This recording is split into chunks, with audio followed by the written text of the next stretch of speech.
आप जोखिम लेने से भयभीत न हो। यदि आप जीतते हैं तो आप नेतृत्व कर सकते हैं, यदि हारते हैं तो आप दूसरों का मार्गदर्शन कर सकते हैं। धर्म कल्पना की चीज नहीं है, प्रत्यक्ष दर्शन की चीज है। जिसने एक भी महान आत्मा के दर्शन कर लिए वह अनेक पुस्तकी पंडितों से बढ़कर है। मनु ने सन्यासियों के लिए कहा है कि अकेले रहो और अकेले चलो। सारा संसार बच्चे का खेल मात्र है। प्रचार करना, शिक्षा देना तथा सभी कुछ। लोग तुम्हारी स्तुति करें या निंदा, लक्ष्य तुम्हारे ऊपर कृपालु हो या न हो, तुम्हारा देहांत आज हो या युग में, परंतु तुम न्याय पथ से कभी भ्रष्ट न होना। अनेक देशों में भ्रमण करने के पश्चात मैं इस निष्कर्ष पर पहुंचा हूं कि संगठन के बिना संसार में कोई भी महान एवं स्थायी कार्य नहीं किया जा सकता। दुनिया में अधिकांश लोग इसलिए असफल हो जाते हैं क्योंकि विपरीत परिस्थितियां आने पर उनका साहस टूट जाता है और वह भयभीत हो जाते हैं। जिस क्षण मैंने ईश्वर को हर इंसान में बैठे महसूस किया है, उसी क्षण से मैं हर इंसान के सामने सम्मान से खड़ा होता हूं और उनमें ईश्वर को देखता हूं। यदि अच्छी चीजें आएं तो उनका स्वागत है, यदि वो जाती हैं तो भी उनका स्वागत है। जाने दो, जब वह आती है तो भी धन्य है, जब जाती है तो भी धन्य है। अभय हो, अपने अस्तित्व के कारक तत्व को समझो, उस पर विश्वास करो। भारत की चेतना उसकी संस्कृति है। अभय होकर इस संस्कृति का प्रचार करो। हम वो हैं जो हमें हमारी सोच ने बनाया है, इसलिए इस बात का ध्यान रखिए कि आप क्या सोचते हैं। शब्द गौण हैं, विचार रहते हैं, वे दूर तक यात्रा करते हैं। हमारे विचार चीजों को खूबसूरत या बदसूरत बनाते हैं। सारी दुनिया हमारे मन में ही है, इसलिए चीजों को नई रोशनी में सकारात्मकता से देखना सीखें। यदि संसार में कहीं कोई पाप है तो वह है दुर्बलता।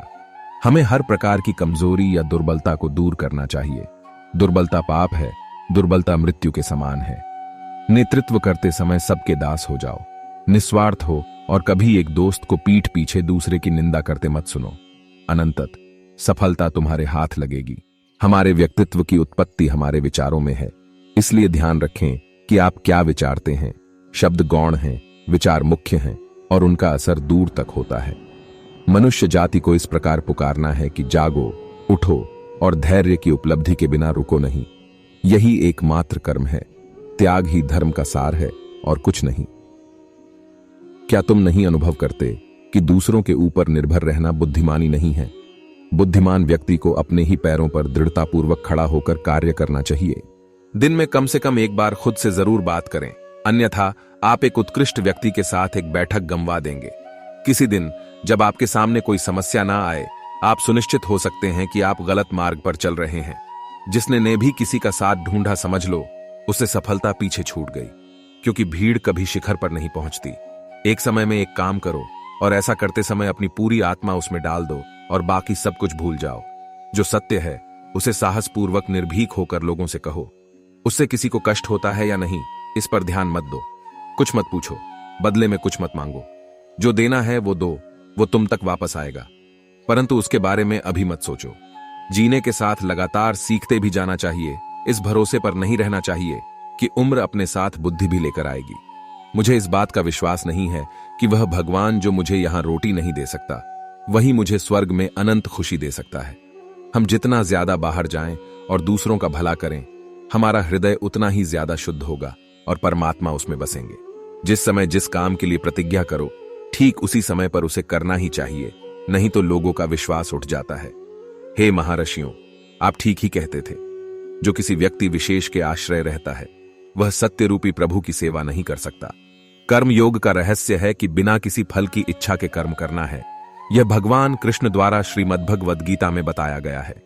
हमें ऐसी शिक्षा चाहिए जिससे चरित्र का निर्माण हो, मन की शक्ति बढ़े, बुद्धि का विकास हो और मनुष्य अपने पैर पर खड़ा हो सके। जब लोग तुम्हें गाली दें तो तुम उन्हें आशीर्वाद दो। सोचो कि तुम्हारे झूठे दंभ को बाहर निकालकर वो तुम्हारी कितनी मदद कर रहे हैं। हम हमेशा अपनी कमजोरी को अपनी शक्ति बताने की कोशिश करते हैं, अपनी भावुकता को प्रेम कहते हैं और अपनी कायरता को धैर्य। तुच्छ वस्तुओं के लिए कभी प्रार्थना ना करें। यदि आप केवल शारीरिक आराम की ही आकांक्षा करते हो तो पशु और मनुष्य में क्या अंतर है? धर्म ही हमारे राष्ट्र की जीवन शक्ति है। यह शक्ति जब तक सुरक्षित है, तब तक विश्व की कोई भी शक्ति हमारे राष्ट्र को नष्ट नहीं कर सकती। पढ़ने के लिए जरूरी है एकाग्रता, एकाग्रता के लिए जरूरी है ध्यान, ध्यान से ही हम इंद्रियों पर संयम रखकर एकाग्रता प्राप्त कर सकते हैं। यदि हमें गौरव से जीने का भाव जगाना है, अपने अंतर्मन में राष्ट्रभक्ति के बीज को पल्लवित करना है, तो राष्ट्रीय तिथियों का आश्रय लेना होगा। जो आपकी मदद कर रहा है उन्हें न भूलें, जो आपको प्यार कर रहे हैं उनसे नफरत न करें, जो आप पर विश्वास कर रहे हैं उन्हें धोखा ना दें। जब तक मनुष्य के जीवन में सुख दुख नहीं आएगा, तब तक मनुष्य को यह एहसास कैसे होगा कि जीवन में क्या सही है और क्या गलत है।